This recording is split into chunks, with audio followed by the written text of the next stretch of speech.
IDFM 98 de la bande FM. Aujourd'hui, on va parler de santé, plus particulièrement de santé mentale, avec Mathieu Bellassène. Bonjour. On est à l'hôpital, on est à l'hôpital psychiatrique de Moisselles.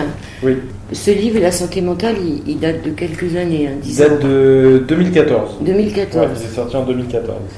Avec une préface de Jean Houry, qu'on retrouvera peut-être un peu dans le livre, qui dit qu'il y a des mots terribles, apparemment innocents, qui parlent de la maladie mentale. On parle d'une hygiène mentale, d'une santé mentale, des handicapés mentaux. Comment on en parle maintenant, docteur Bellassène?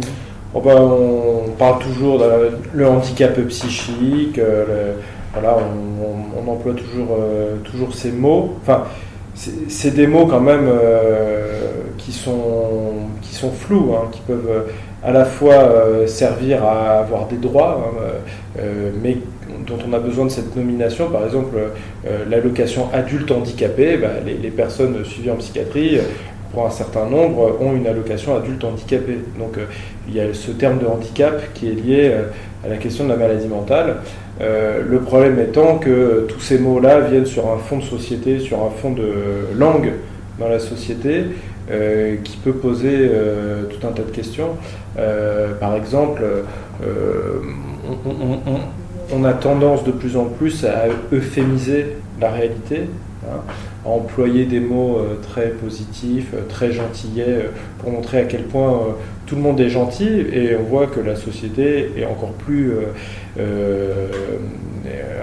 resserrée dans des normes sécuritaires et arbitraires et autoritaires. On était le 1er mai il n'y a pas longtemps, à la manifestation à Paris, on ne peut pas dire qu'on soit dans un état de droit tranquille. Non, on est d'accord là-dessus. Alors vous soulignez l'alliance entre la santé mentale et le néolibéralisme. Oui. C'est tout le sujet du livre. Ça s'est construit surtout dans les 50 dernières années, et plus particulièrement dans les 10 dernières années.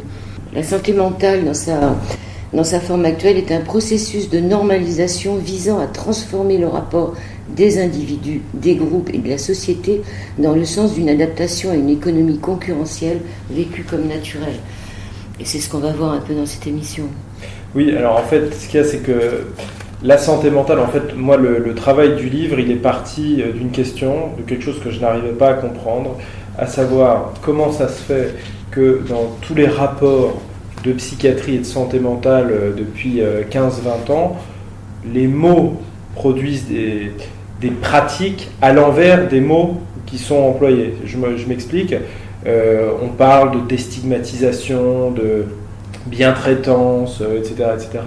Et on assiste à de plus en plus de ségrégation et à de plus en plus de maltraitance.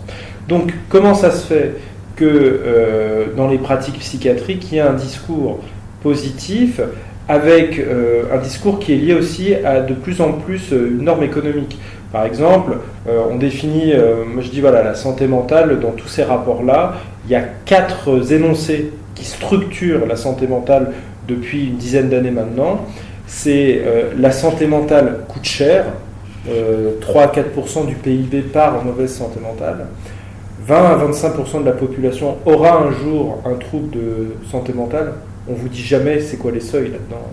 Donc 100% de la population peut avoir un trouble de santé mentale si on vous dit que si vous avez une insomnie une fois dans votre vie, vous avez un trouble de santé mentale. Oui, puis ça ne veut rien dire. Et puis la vieillesse est mise aussi dedans. C'est une construction. Il est dit à chaque fois, les maladies mentales sont des maladies comme les autres. Alors ça, c'est l'un des énormes pièges de la santé mentale, parce que quand on dit les maladies mentales sont des maladies comme les autres, en fait, on demande aux malades mentaux, entre guillemets, d'être des malades comme les autres. C'est-à-dire que ceux qui ne s'adaptent pas, comme les autres patients, à ce que leur médecin ou leur équipe de soins attendent d'eux, et bien ceux-là ne leur reste plus que les dispositifs d'exclusion et de ségrégation. Donc la maladie mentale est une maladie comme les autres, c'est ça l'arnaque, mais terrible, de la santé mentale, qui est reprise largue à manu par les médias, les laboratoires pharmaceutiques et les lobbies d'influence qu'il y a dans le champ de la santé mentale. Le plus grand lobby étant Fondamental, qui est un lobby qui est pour moi le Monsanto de la psychiatrie, c'est-à-dire que ces traitements, c'est le glyphosate et ça détruit la vie psychique sous prétexte de la faire pousser.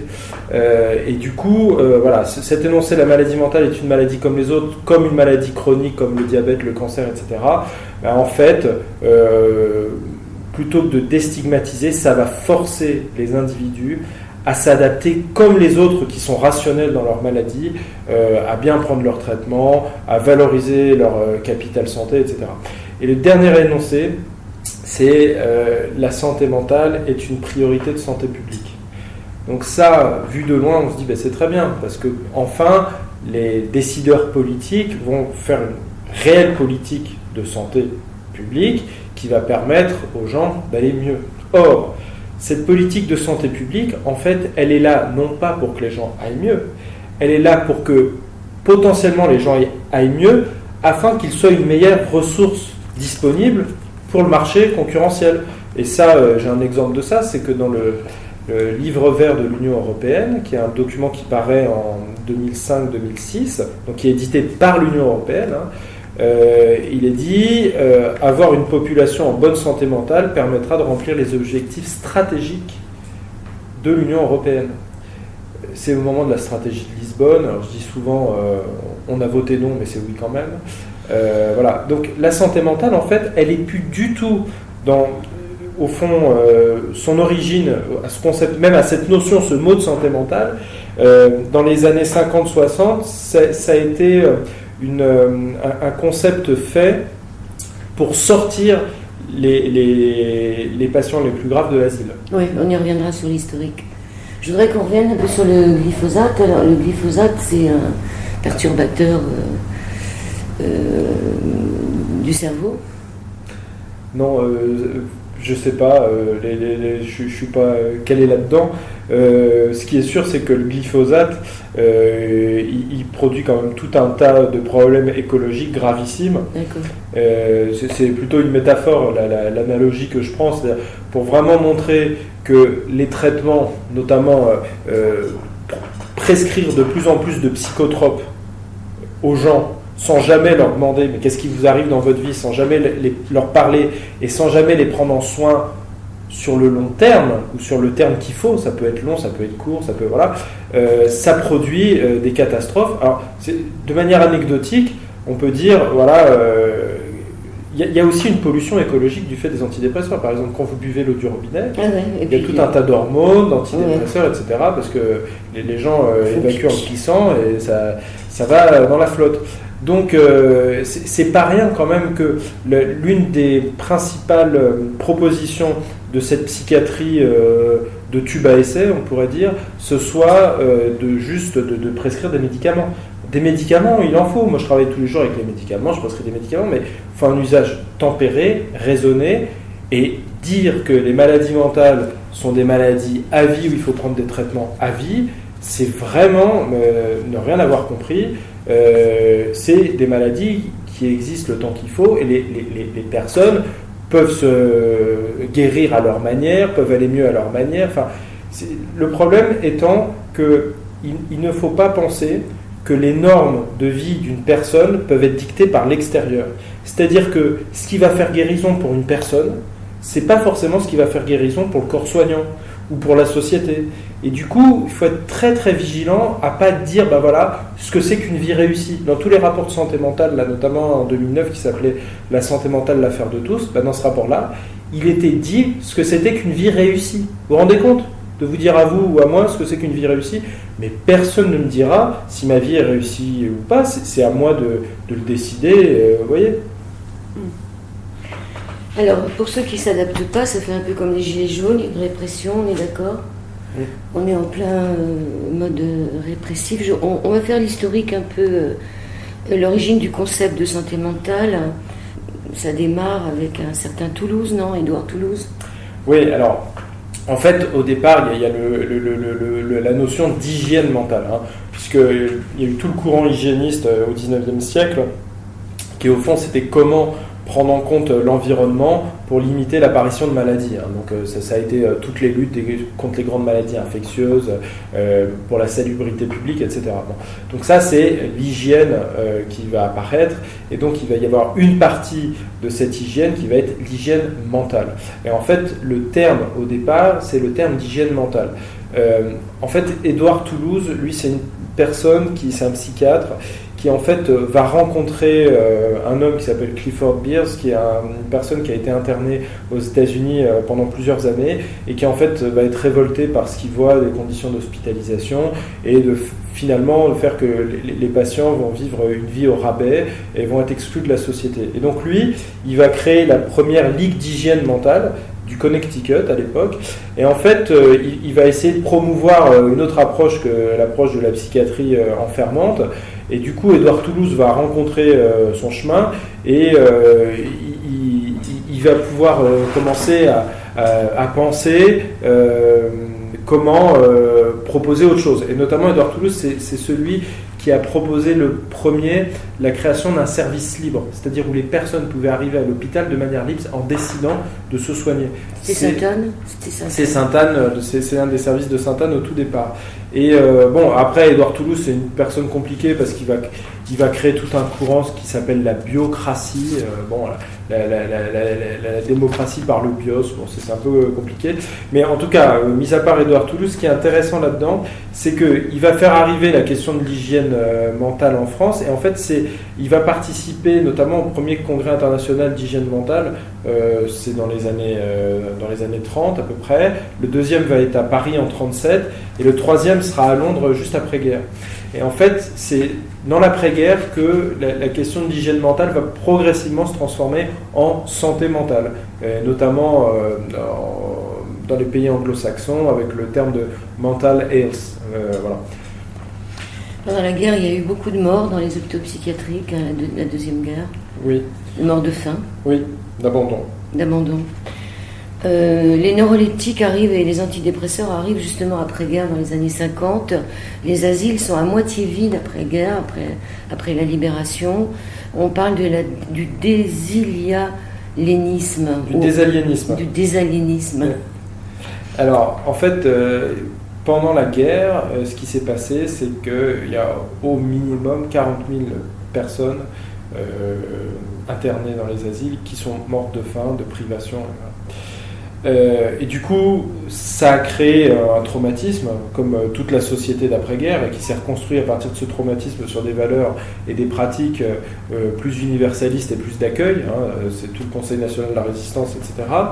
Mais ce qui est important à dire, c'est que pendant la guerre, en même temps qu'il y a tout ça, il y a aussi des choses qui se passent dans certains lieux, et le plus paradigmatique d'entre eux, c'est Saint-Alban en Lozère, où c'est un hôpital où vont se rencontrer les surréalistes, des résistants, des psychiatres, des aliénistes, François Tosquelles, Lucien Bonafé, Balvet, etc. Et où, avec les gens présents, patients, soignants, ils vont faire la révolution à l'intérieur de l'hôpital psychiatrique. Et comme il est dit dans une pièce de théâtre qui s'appelle La méningite des poireaux, qui raconte ça, la question c'est de faire une révolution permanente au ralenti pour être sûr de n'oublier personne.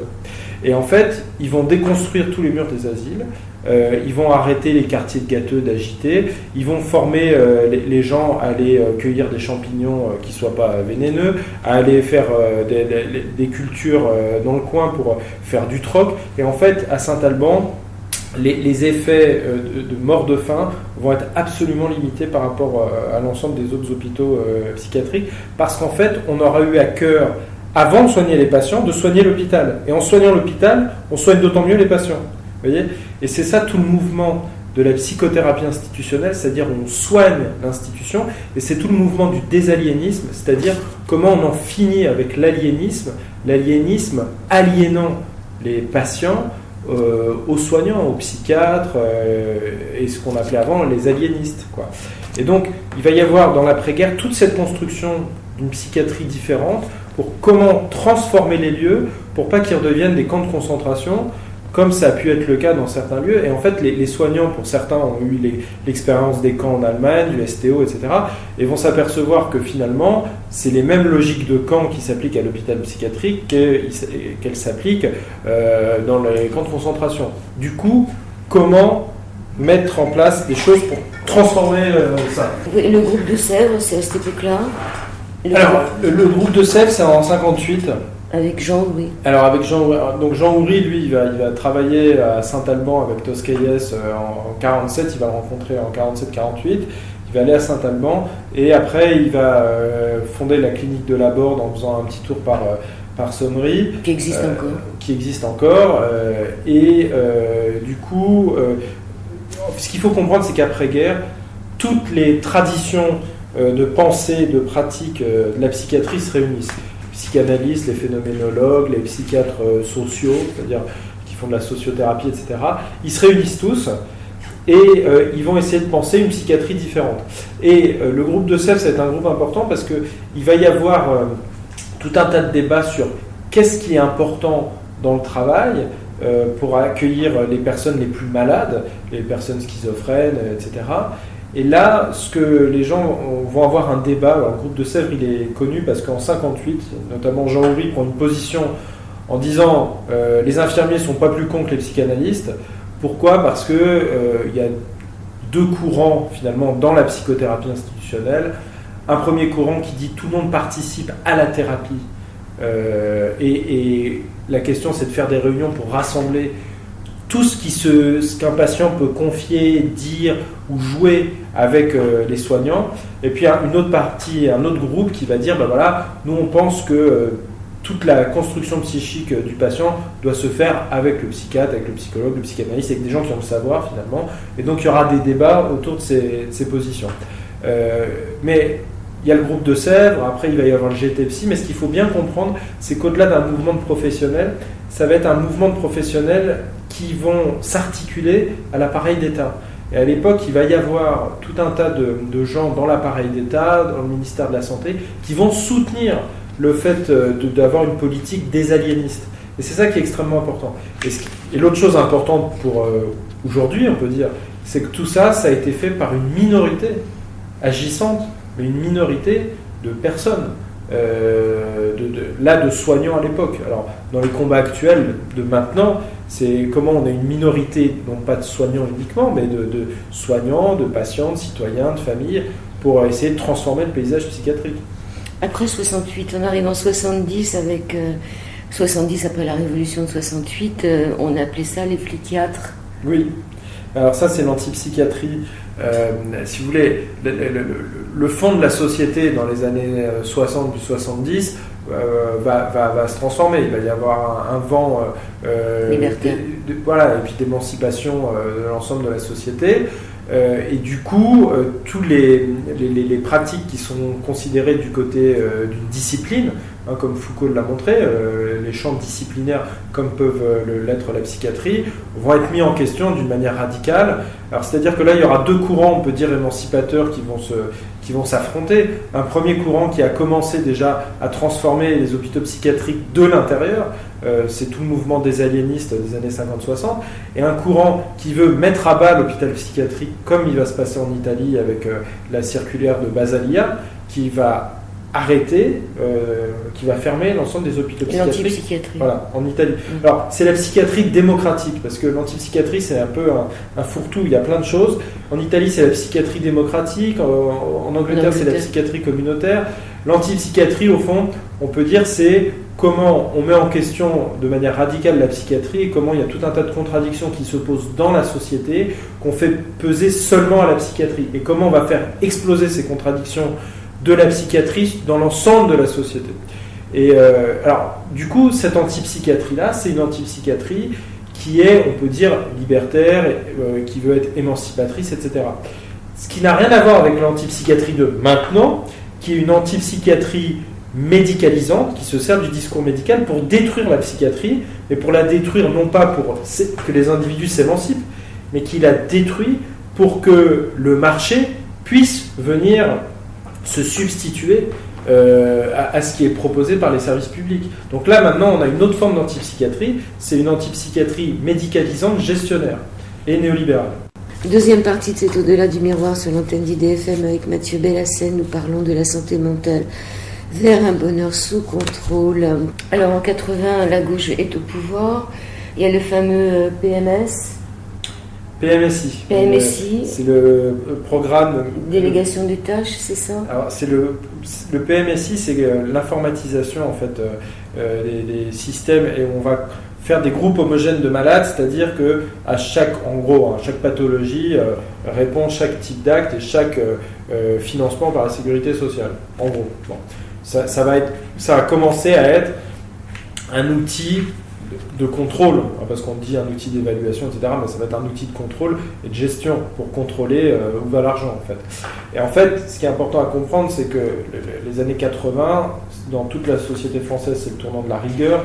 Dans l'ensemble du monde occidental, c'est les années d'hiver, telles que le disent Guattari, c'est-à-dire où il y a Thatcher, il y a Reagan, etc., où il y a l'ensemble de la société va avoir pour objectif, finalement, de mouliner l'ensemble des choses qui se passent, juste avec une optique utilitariste. C'est-à-dire tout ce qui se passe dans la société doit démontrer son utilité, notamment son utilité économique. Et donc toutes les politiques vont être faites non pas en fonction de leur but, mais en fonction des économies potentielles qu'on peut faire sur leur dos. Donc il y a vraiment un retournement là. Oui, des économies, mais on va voir aussi qui gagne derrière, parce que c'est encore une autre histoire. C'est ça, c'est des économies pour ce qui est considéré comme finalement étant le social, étant les choses publiques, etc. Mais par contre, il va y avoir du fric pour tout ce qui vont être la défense, pour tout ce qui va être le monde des affaires, et puis tout un tas de privilèges qui vont s'accélérer. C'est-à-dire, on peut dire que la diminution des contre-pouvoirs par rapport à ce qui va devenir cette financiarisation de l'ensemble du champ social et de cette norme de la concurrence qui va diffuser à tout, et bien là, à l'époque, dans les années 80, on est à ce point de bascule. C'est-à-dire, tout va être reflété à l'aune de ce que ça coûte. Oui, puis on change l'appellation des... C'est le fameux DMS5, enfin le DMS. Le DSM. Alors, le DSM. Ouais, parce que DMS, et tout ça, c'est des sigles, c'est le problème. DMS, c'est un autre sigle. Mais le DSM, c'est le... En fait, c'est un outil au départ qui sert pour les assurances aux États-Unis, qui est comment les assurances, puisque le système est privé, vont rembourser des soins pour quelle pathologie ou pour quel trouble. En fonction des risques. Voilà. Et avant même ça, c'était un outil qui était juste utilisé pour la recherche, les laboratoires pharmaceutiques, pour le développement des traitements, etc. En fait, dans les années 80 et 90, et puis encore plus avec le DSM-5 là, qui a cours actuellement, ça va devenir un outil prescriptif. C'est un outil qui va prescrire ce que c'est que la psychiatrie. Donc c'est un outil qui en fait ne va plus être un outil, mais va être une arme de guerre, mais avec la complicité des psychiatres, des laboratoires pharmaceutiques, de la société. C'est-à-dire que tout ça, c'est pas le DSM en lui-même, c'est le DSM dans son usage et dans ce qui va permettre pour détruire la psychiatrie. Et donc le DSM, c'est quoi? C'est là où il y avait des grandes catégories de pathologies auparavant. Là, on va faire par exemple l'hystérie, etc. On va morceler tout ça en plein de troubles différents. À chaque trouble, il y aura la molécule. Et chaque molécule, plus vous avez de troubles, plus vous avez de molécules, plus vous rapportez du fric au laboratoire et aux actionnaires.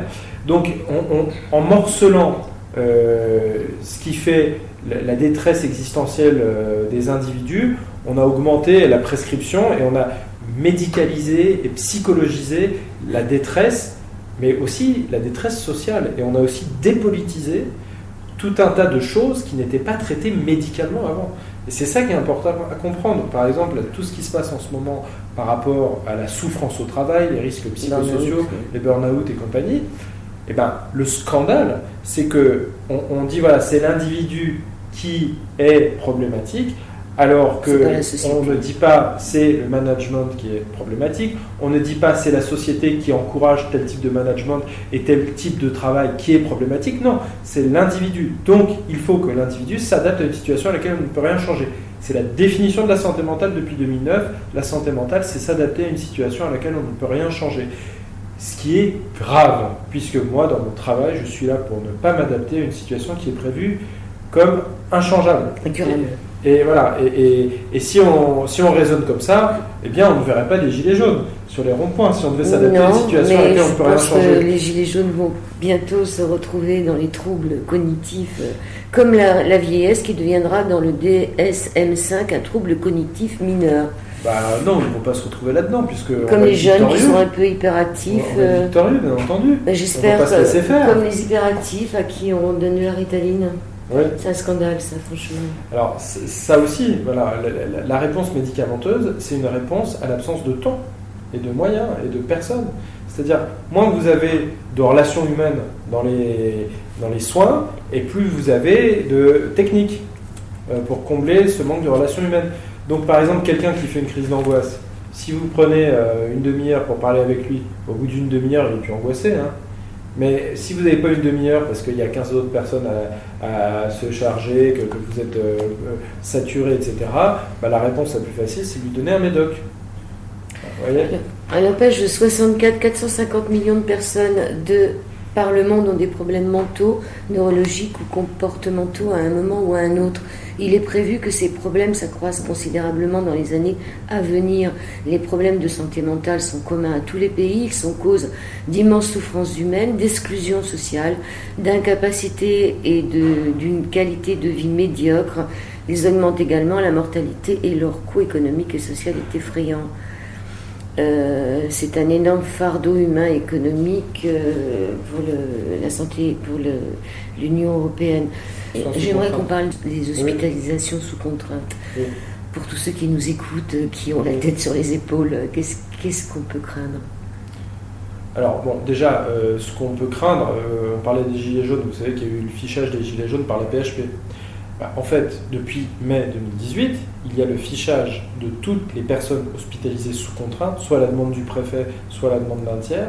Ils sont fichés par la circulaire Collomb. Alors, il y a eu un recours d'une association de psychiatrisés, le CRPA, un recours d'une association de famille, l'UNAFAM, un recours de 2 syndicats de psychiatres, le SPH, l'USP, un recours de la CNIL, aussi la Commission nationale de l'informatique et liberté, pour dire que la constitution de ce casier psychiatrique était scandaleuse. Elle a été décrétée. C'est un fichier dont on ne sait pas ce qu'il y a dedans, qui y a accès, comment il y a un droit à l'oubli. Enfin, vraiment, c'est un scandale. Donc déjà, ce qu'on craint et ce qui existe déjà, c'est quand une personne est hospitalisée sous contrainte, elle est fichée. Bon, ça c'est la première chose.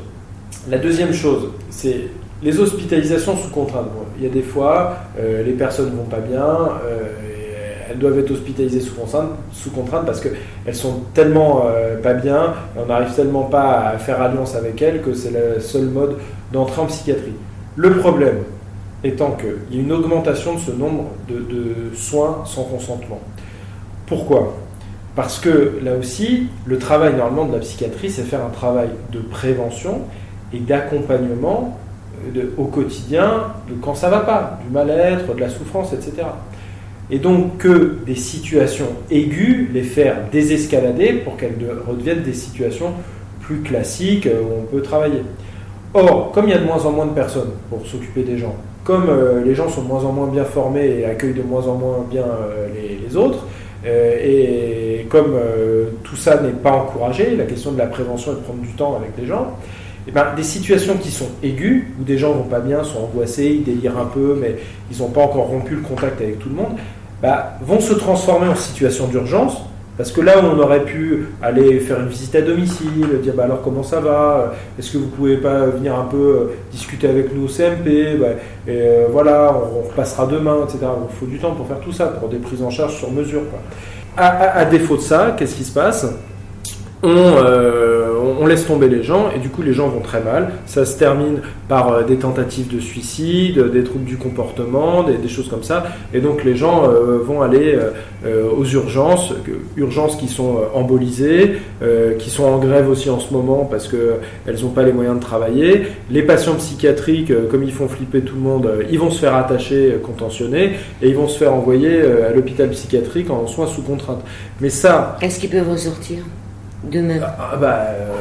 Oui, enfin, après, la psychiatrie sécuritaire, bien entendu qu'elle se pratique dans tout un tas de lieux, mais moi, si je parle de là où je travaille, on essaye de faire quand même, d'avoir le consentement des gens.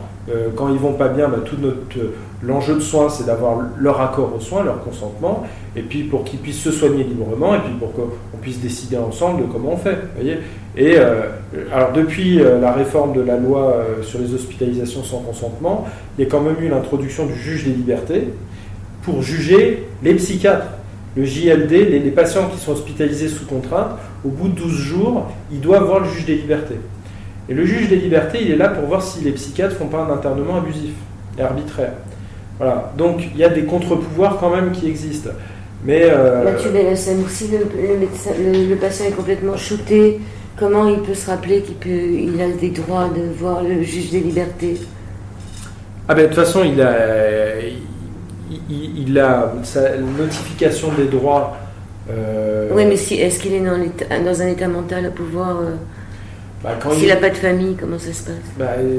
Normalement, le rôle des soignants, c'est de tout faire pour qu'il soit dans un état mental pour essayer de comprendre. Il y a des gens, quand ils arrivent à l'hôpital, c'est clair que ça leur passe complètement au-dessus, cette question-là. Donc, une fois que vous avez rétabli le contact, vous leur expliquez leurs droits, comment ils peuvent se défendre, tout ça. Moi, ça ne me pose pas de problème, en tant que psychiatre qui va interner des gens par moment, de leur expliquer qu'ils peuvent porter plainte contre moi, qu'ils peuvent se plaindre à la commission départementale des soins psychiatriques, au contrôleur des libertés, etc.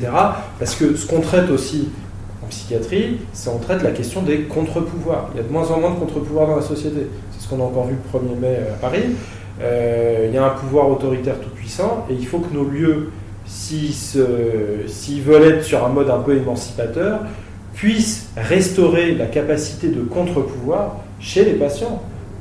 Et que le contre-pouvoir, ça puisse nous mettre en question, nous les soignants, et moi en tant que psychiatre. Donc moi, ça ne me pose pas de problème que les gens se plaignent de moi, me disent une espèce de salaud psychiatre, etc. C'est dans leur droit de se plaindre, et c'est pas un trouble mental de se plaindre. Il y a des fois, on revendique, oui, parce qu'on va pas bien, on a une pathologie, mais même si on a une pathologie, on a des droits, et on peut revendiquer. Voilà, parce que vous êtes comme ça. Ça, je pense que c'est pas toujours pareil dans tous les hôpitaux psychiatriques, malheureusement. C'est ce que dit le contrôleur général des lieux de privation de liberté dans tous ses rapports. C'est-à-dire que la psychiatrie, en ce moment, est devenue un grand renfermement. C'est-à-dire que c'est assez terrible, quoi.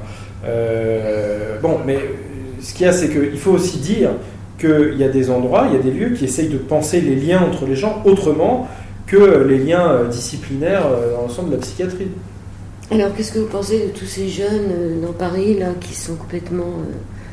je pense que ce sont des malades mentaux qui sont dans les rues, qui parlent tout seuls, il y en a beaucoup, il y en a énormément. C'est un échec de la psychiatrie, du travail social, vous voyez, il y a le mot actuellement à la mode, c'est la société inclusive. Il y a même l'Union européenne il faut qu'il y ait des politiques inclusives pour tout. Ça veut dire quoi, inclusive? Inclusive, c'est-à-dire qu'il faut qu'on inclue les marges, la différence, le handicap, etc., à l'intérieur de la société. Mais là, il y a une grande arnaque, parce que en fait, on les inclut, qui se plient à la norme de la concurrence, de la performance. Mais la société inclusive, en fait, c'est une société pour inclure de plus en plus de profits, on peut dire. Mais cette société inclusive, elle crée de plus en plus d'exclusion. Les gens qu'on voit dans le métro, en errance, etc., ça montre le degré d'exclusion et de ségrégation de notre société. Et notre société, actuellement, elle masque ça, et même, on peut dire qu'il y a un pan pervers. Elle nous montre pour nous faire peur. Ouais, non, je ne crois pas ça. Je crois que c'est pas juste pour nous faire peur. C'est vraiment, il y a quelque chose, il y a un discours pervers qui finalement, au nom de l'inclusion, Ceux qui n'auront pas pu s'inclure parce qu'ils n'auront pas pu se mouler au cadre normatif qu'on attend d'eux, eh bien ceux-là, tant pis pour eux. S'ils sont exclus, c'est de leur faute, ils ne se sont pas adaptés. Et donc elle est là la perversion. La perversion, elle est de dire on inclut tout le monde, mais en fait c'est faux. On inclut ceux qui acceptent ou qui se résignent à cette situation qu'on leur vend. Vous voyez ? Donc la société inclusive, c'est vraiment une arnaque sans nom. C'est la même chose, si vous voulez, qu'il y a 10 ans, on parlait tout le temps, et on en parle encore, de la déstigmatisation. Ce que je disais tout à l'heure, la déstigmatisation dans le champ de la santé mentale, ça cautionne une plus grande ségrégation. On n'a jamais autant enfermé depuis qu'on parle autant de déstigmatisation. Vous voyez ? Et donc il faut vraiment, c'est là où les mots aussi sont pervertis et cautionnent, encouragent des pratiques perverses. C'est-à-dire que de plus en plus, on va avoir ces grands discours, par exemple, dans toutes les instances, à la haute autorité de santé, dans les agences régionales de santé, au ministère de la Santé, chez toutes les huiles, etc. On va avoir cette novlangue tout le temps, très positive, nous disant il faut inclure, il faut déstigmatiser, etc. Et qu'est-ce qu'on voit au quotidien des pratiques ? Moi, je suis psychiatre en secteur public, voilà. Eh bien, c'est qu'on détruit la psychiatrie, on détruit les soins au nom des soins, on détruit la santé au nom des soins. On détruit la démocratie au nom de la démocratie. C'est ça qui est en train de se passer en ce moment dans notre société. Donc c'est pour ça qu'il faut trouver des voies pour la construire autrement, cette démocratie. Et du coup, cette psychiatrie, parce que la psychiatrie, sans une démocratie solide, ça ne peut être qu'un enfermement et une ségrégation. C'est-à-dire qu'il n'y a pas de psychiatrie qui vaille le coup s'il n'y a pas une démocratie. Et puis on nous montre quand même le fou comme étant dangereux. Oui. Il y a toutes ces histoires de médias, de fous qui tuent des infirmières dans des hôpitaux. Est-ce que le fou est vraiment dangereux ? On nous montre le fou comme étant dangereux. Alors ça s'est renversé quand même depuis quelques mois. Avec le moment Sarkozy, ça a été le moment des faits divers, toute la criminalisation, c'est ce moment-là où il y a le collectif des 39 contre la nuit sécuritaire, etc. Et là, vraiment, une lutte contre cet amalgame entre folie et dangerosité. Collomb, en 2018, là, quand il fait sa circulaire pour ficher toutes les personnes hospitalisées sous contrainte, il fait l'amalgame maladie mentale, terrorisme. Bon. Mais en fait, avec tous les mouvements qu'il y a eu dans les hôpitaux psychiatriques, les grèves de faim à Saint-Étienne-du-Rouvray, les Perchés du Havre, les Pinel, si, il y a eu un mouvement médiatique. Moi, ce que j'ai vu, c'est lors de la mobilisation pour le printemps de la psychiatrie en janvier, sur la place de la République, là, 2019, où il y avait des personnes de tous les établissements de France, des patients, des familles, etc. Donc un mouvement large et d'ampleur. Eh bien, ça a sensibilisé l'opinion publique et les médias au fait que la psychiatrie, elle souffrait d'abord d'un manque de sens et d'un manque de moyens. Mais c'est surtout le manque de sens, le problème, le manque de temps. Bon. Et du coup, quand il y a eu un fait divers, là où une personne a fait flamber un immeuble, un fait divers, un fait grave, hein, mais où il y a des gens qui sont morts, etc., donc vraiment quelque chose de lourd, et ben, pour une fois, les médias n'ont pas dit, voilà, il faut enfermer tous les patients. Ils ont dit, s'il y a des personnes qui sont hospitalisées plein de fois en psychiatrie et qui finalement sont sans soins, c'est parce que la psychiatrie va mal. Et donc c'est la première fois, moi je trouve, où la médiatisation n'est plus sur l'angle maladie mentale égale dangerosité, égale il faut les enfermer, voire pourquoi pas les euthanasier comme dans des temps plus funestes. Donc là, il y a quand même eu un changement de regard, et puis même là, depuis quelques semaines, il y a eu plein d'émissions de télé et de documentaires sur la psychiatrie qui montrent justement le naufrage de la psychiatrie, pour reprendre le thème d'une émission là, sur France 3 il y a quelques jours, l'abandon de la folie, pour reprendre un autre documentaire qu'il y a eu l'autre jour. Enfin, bon, donc il y a quelque chose qui est en train de changer. Mais je crois aussi parce qu'il y a quelque chose qui est en train de changer par rapport aux marges. C'est-à-dire ceux qui étaient invisibles deviennent visibles autrement. Voilà, les gilets jaunes, c'est une visibilité qui se fait autrement de gens qui n'occupaient plus l'espace médiatique, qui n'avaient pas le droit de parole, qui n'avaient pas le droit de se montrer, et qui ont pris le pouvoir pour se montrer, pour parler, pour dire dans quelle société ils veulent vivre, c'est quoi les problèmes qui se posent dans leur quotidien, etc. Donc là, il y a un préjugé intrinsèque, on peut dire, tout le temps, sur le fait que la folie fait peur, parce que La folie, elle est en nous. Tout le monde a un grain de folie. Oui. On est tous fous, mais on n'est pas tous malades de sa folie. C'est-à-dire qu'il faut bien avoir quelque chose de folie pour aimer, pour vivre dans ce monde aussi. Hein. Oui, mais folie dans les deux sens. Il y a à la fois un sens créatif, il y a à la fois un sens de souffrance, etc. Mais la folie, elle fait peur parce que il y a quelque chose de l'ordre du monstrueux, de nos potentialités à toutes et tous. Voilà. Hôpital psychiatrique, styliste politique, à douche froide et mogadon, destruction de ton amphétamine et autres médecines, polyburo, pas superline, fabalapa. Troisième et dernière partie sur l'antenne d'IDFM où nous retrouvons Mathieu Bellassène et nous parlons toujours de la santé mentale et de la psychiatrie en France. Est-ce qu'il y a plus de place dans les hôpitaux psychiatriques maintenant qu'avant? C'est-à-dire pas du tout. Moins. Ah bah non, mais... Ils enferment, c'est ça. Oui, c'est justement le naufrage de la psychiatrie. C'est que la fermeture des lits n'a pas correspondu le développement de moyens dans la cité. Et puis que maintenant, on est obsédé par réduire les coûts avant de réduire les têtes, quoi. Enfin, si les têtes, elles sont déjà réduites, c'est-à-dire qu'on a de moins en moins d'imagination pour soigner les gens. Il y a de moins en moins d'imaginaire, on peut dire. Mais voilà, réduire les coûts. Il y a une fermeture de, je ne sais plus, 50 ou 60 000 lits en l'espace de 30 ans. Ça voudrait dire que la société va mieux. Ben non, ça veut pas du tout. Ça veut dire que maintenant, on détruit les institutions. C'est pareil pour l'école, regardez. Les écoles qui ferment. Il y a de plus en plus d'enfants qui naissent. Gamins, et puis on ferme les écoles. Il y a de plus en plus de gens qui intègrent la fac, on ferme les places, on ne construit pas de nouvelles facs. Enfin, mais c'est comme ça partout. C'est-à-dire qu'il y a un discours dans l'ensemble de la société pour détruire les institutions. Et pour finalement, en les détruisant, ça coûte moins cher. Et ça crée un boulevard au privé. Puisque qui est-ce qui va créer des institutions? C'est le privé rentable. Et voilà, c'est ça qui se passe en ce moment. Pour terminer cette émission, qu'est-ce qu'on peut dire, docteur Mathieu Bellassène? Ce qu'on peut dire, c'est que je crois que c'est pas non. Il n'y a pas qu'en psychiatrie, dans l'ensemble de nos pratiques de vie, de citoyens, nos pratiques de soins, nos pratiques quotidiennes, il faut essayer de créer du nouveau, quoi.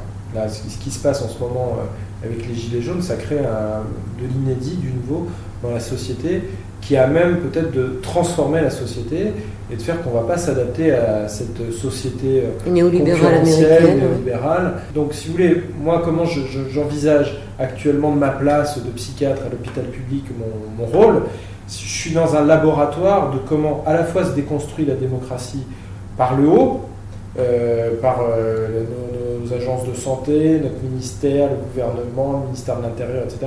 Je vois la déconstruction et je vois aussi la construction par le bas. C'est-à-dire comment l'intelligence collective, elle peut transformer une ambiance dans un service, une possibilité d'accueillir les gens avec un accueil qu'on espère inconditionnel, quelle que soit la pathologie de la personne, quelles que soient ses difficultés sociales.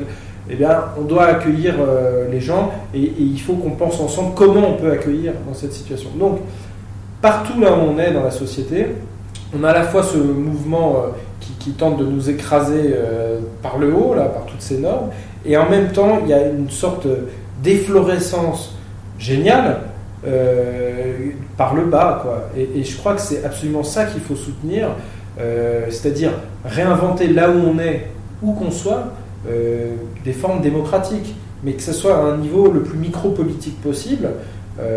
Dans un service, par exemple, c'est de faire que les personnes qui sont là hospitalisées, elles puissent parler, qu'elles puissent parler ensemble, qu'elles puissent contester quand elles trouvent qu'elles sont maltraitées, qu'elles puissent discuter avec les soignants, nous on n'est pas d'accord, on aimerait faire comme ça, qu'elles puissent... Voilà. Et ça, finalement, ça réinstaure du dialogue, du contre-pouvoir, mais un dialogue qui soit réel, où on est vraiment là, où on ne sort pas la novlangue pour désarmer la critique. Non, où on soit vraiment des êtres humains bien vivants, les uns avec les autres.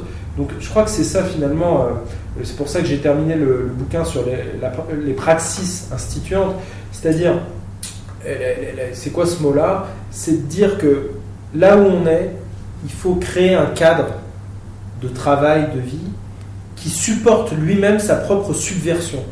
C'est-à-dire que ce cadre-là, ça soit un cadre qui au fur et à mesure va bouger pour de plus en plus faire qu'on décide ensemble, qu'on agisse ensemble, voilà, la codécision, la codélibération, la coaction, c'est-à-dire que c'est dans l'action en commun, dans l'agir en commun, que les choses vont pouvoir se créer, se transformer, et qu'on ne sait pas par avance comment les choses vont évoluer.